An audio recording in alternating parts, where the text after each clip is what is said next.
Bismillahirrahmanirrahim. Assalamualaikum warahmatullahi wabarakatuh. Alhamdulillahirabbil alamin. Wal 'aqibatu lil muttaqin wala 'udwana illa 'alal zalimin.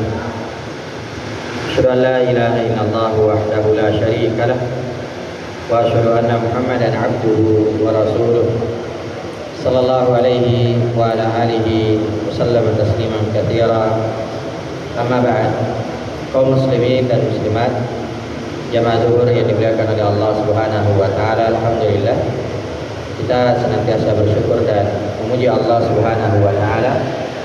Di kesempatan siang hari ini kembali kita lanjutkan kajian kita dengan membahas arba'una su'alan ajaba 'anha Nabi sallallahu alaihi wasallam. 40 pertanyaan yang dijawab oleh Nabi sallallahu alaihi wa ala alihi wasallam.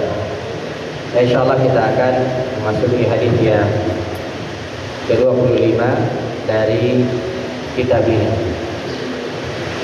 Kata penulis di sini, Nabi Musa al-Asy'ari radhiyallahu anhu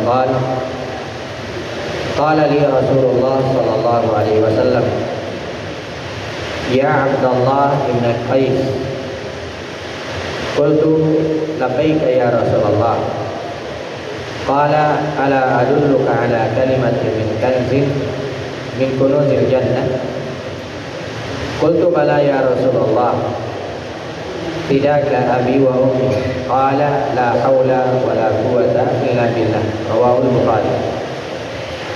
Dari Abu Musa al-Asy'ari radhiyallahu anhu. Abu Musa al-Asy'ari ini nama beliau adalah Abdullah bin Qais radhiyallahu anhu, dan beliau termasuk sahabat yang mulia. Beliau memiliki beberapa keistimewaan.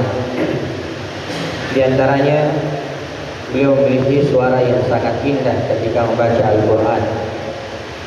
Sampai-sampai Nabi SAW pernah berkata, laqad utita mizmaran min mazamiri ali Daud. Engkau telah diberi keindahan suara seperti keindahan suaranya keluarga Nabi Daud, karena saking bagusnya bacaan beliau ketika membaca Al-Quran. Dan beliau ini pernah diutus oleh Nabi SAW sebagai da'i ke negeri Yaman, ya, mengajarkan agama Islam di sana.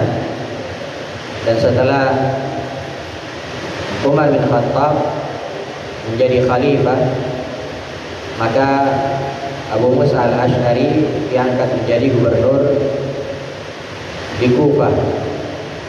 Demikian juga pernah diangkat menjadi gubernur di Basrah. Nah, ini Abu Musa al-Asy'ari. Nama beliau adalah Abdullah bin Qais. Kata Abu Musa al-Asy'ari, qala li Rasulullah sallallahu alaihi wasallam bersabda, ya Abdullah ibn Qais, wahai Abdullah bin Qais. Qultu labbaika ya Rasulullah.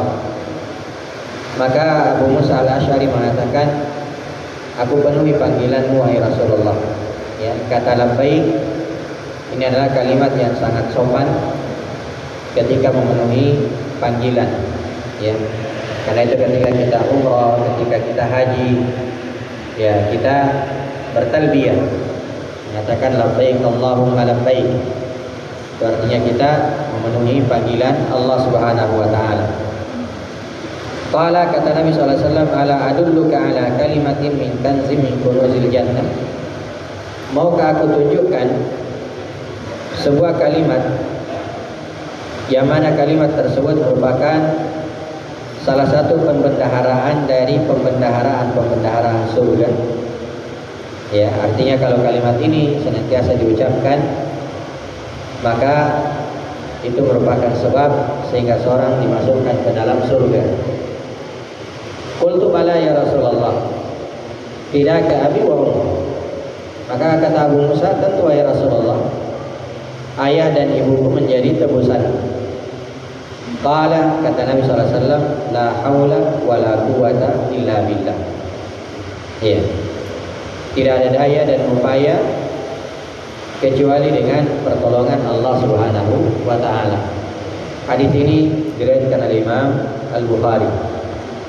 Jemaah yang dimuliakan oleh Allah Subhanahu wa taala, di dalam hadis ini Nabi sallallahu alaihi wasallam bersabda kepada salah seorang sahabatnya, "Maukah aku tunjukkan kepadamu sebuah kalimat yang dengan kalimat tersebut itu merupakan pembendaharaan surga?" Ini menunjukkan jemaah yang dimuliakan oleh Allah bahwasanya hendaknya kita senantiasa menunjukkan kepada manusia hal-hal yang menjadi kebaikan baginya. Ya, karena seorang muslim itu dia cinta kebaikan kepada saudaranya sebagaimana dia cinta kebaikan itu untuk dirinya sendiri. Karena itu Nabi SAW bersabda, "La yu'minu ahadukum hatta yuhibba li akhihi ma yuhibbu li nafsihi." Tidak sempurna keimanan salah seorang di antara kalian sampai dia mencintai saudaranya apa yang dia cintai untuk dirinya. Karena itu kalau dia senang, dia suka, ya, dimasukkan ke dalam surga, maka dia suka juga kalau saudaranya dimasukkan ke dalam surga.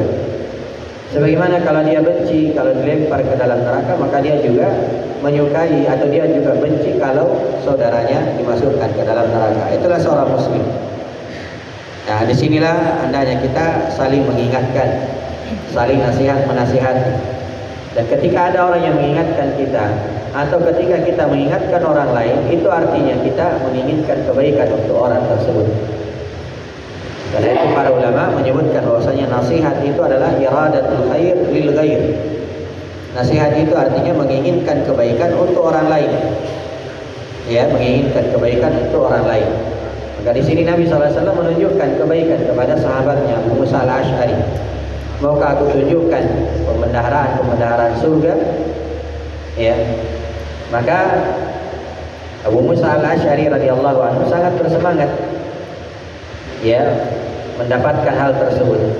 Tentu ya Rasulullah, ayah dan ibuku menjadi tebusan. Maka Nabi SAW mengatakan, ucapkan kalimat la haula wala quwata illa billah. Ya, dan ini kalimat jemaah yang dimuliakan oleh Allah, kalimat yang sangat agung yang menunjukkan bahwasanya kita tidak bisa melakukan sesuatu kecuali dengan pertolongan Allah Subhanahu wa taala. Ya, karena itu ketika kita mendengarkan azan, ya, kita ikuti muadzin, dan ketika muadzinnya mengatakan hayya 'alas shalah, hayya 'alal falah, kita mengatakan la haula wala quwata illa billah. Kenapa? Itu menunjukkan bahwasanya salat yang akan kita tegakkan itu tidak bisa ditegakkan kecuali dengan pertolongan Allah Subhanahu wa taala. Ya, dan ini terbukti betapa banyak orang yang sehat, yang kuat, ya, dekat dengan masjid, tapi tidak bisa hadir salat. Kenapa? Tidak ada pertolongan dari Allah Subhanahu wa taala, tidak ada hidayah, tidak ada petunjuk dari Allah Subhanahu wa taala. Maka kalimat ini adalah kalimat yang sangat agung. Ketika kita keluar rumah, kita juga dianjurkan membaca kalimat ini. Ya. Bismillahirrahmanirrahim. Allah, la haula wala quwata illa billah. Yang kata Nabi SAW, ketika seorang membaca kalimat ini, tak kala dia tinggalkan rumahnya, maka i'tazala syaitan. Syaitan itu menyingkir. Lalu berkata kepada teman-temannya, ya, bagaimana engkau bisa menyesatkan seorang yang telah dicukupi dan telah dilindungi oleh Allah Subhanahu wa taala. Ketika kita keluar dan membaca doa ini, maka itu ya syaitan tidak akan mengganggu kita. Bahkan mereka menyingkir, ya, dan mengatakan kepada kawan-kawannya bahwa tidak bisa kita mengganggu orang ini. Maka di dalam hadis ini terdapat beberapa faedah. Yang pertama, fadlu kalimati la haula wala quwata illa billah. Ya, keutamaan kalimat la haula wala quwata illa billah. Dan ini kalimat hendaknya kita senantiasa ulang-ulang, hendaknya kita perbanyak, karena ini pembendaharaan. Kemudian yang kedua, al-haddu 'ala al-iktsari min hadzal dzikr li'annahu min kunuzil jannah. Motivasi untuk memperbanyak kalimat ini. Kita lagi dulu kita mengatakan la haula wala quwata illa billah, ya. Lagi ya, beraktivitas atau berjalan, berkendara, kita mengatakan la haula wala quwata illa billah. Ya. Termasuk juga kalau ya kita mengalami sesuatu yang mungkin membuat kita gelisah, membuat kita ini, ya, maka kita katakan la haula wala quwata illa billah. Karena ini adalah pembendaharaan surga. Kemudian yang ketiga dari faedah hadis ini, istikhdamu uslubil as-su'al wal jawab fi ta'lim. Menggunakan metode tanya jawab di dalam pengajaran. Ya. Dan ini sangat efektif. Karena itu Nabi SAW di dalam hadis tadi itu banyak beliau memberikan pertanyaan kepada sahabatnya. Setelah beliau memberikan pertanyaan lalu mereka tidak mampu menjawab, maka Nabi SAW menjelaskannya. Dan ketika dijelaskan oleh Nabi, ya, maka para sahabat itu sangat siap menerima penjelasan tersebut. Kenapa? Karena tadinya ditanya. Dan orang yang ditanya terlebih dahulu ketika dijelaskan kepadanya itu biasanya lebih siap. Ya, lebih siap. Kemudian yang keempat dari faedah hadis ini, bahwasanya anna lil jannati kunuzan ghaira hadhil kalimah. Bahwasanya pembendaharaan surga itu banyak. Ada pembendaharaan yang lain selain dari kalimat ini. Karena Nabi SAW mengatakan min kanzin atau min kunuzi al-jannah. Min di sini disebut dalam bahasa Arab dengan istilah at-tab'idiyah. Artinya sebagian. Ya, jadi sebagian pembendaharaan surga adalah kalimat ini. Berarti ada kalimat yang lain. Ada kalimat yang lain, ya.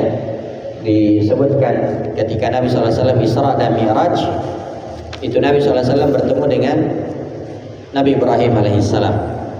Ketika bertemu dengan Nabi Ibrahim, maka Nabi Ibrahim berkata, akri salam ala ummati. Ya, sampaikan salamku kepada umatmu dan sampaikan bahwasanya surga itu seperti ini, qi'an qa'ah. Dia adalah tanah datar, tidak ada tanamannya. Ya, luas, datar. Lalu kata Nabi Ibrahim, wa ghirasuha subhanallah walhamdulillah wala ilaha illallah wallahu akbar. Tanaman surga kata Nabi Ibrahim adalah subhanallah walhamdulillah wala ilaha illallah wallahu akbar. Jadi kalau kita rajin mengucapkan kalimat ini, itu artinya kita rajin menanam, ya, pohon di dalam surga yang insyaallah, ya, kita akan memetiknya nanti atau menuainya nanti pada hari kiamat. Maka kalimat-kalimat ini subhanallah walhamdulillah wala ilaha illallah wallahu akbar, demikian juga kalimat la haula wala quwata illa billah, ini adalah kalimat yang sangat agung. Dan terakhir, jemaah yang dimuliakan oleh Allah, bahwasanya ternyata amalan-amalan yang masukkan ke dalam surga itu tidaklah berat. Ya, hanya saja kadang dihiasi, ya, oleh syaitan, dihalang-halangi oleh syaitan sehingga kita merasa berat. Padahal sebenarnya amalan-amalan yang mengantarkan ke dalam surga itu tidak ada yang berat. Ya, salat itu sebenarnya tidak berat, puasa tidak berat.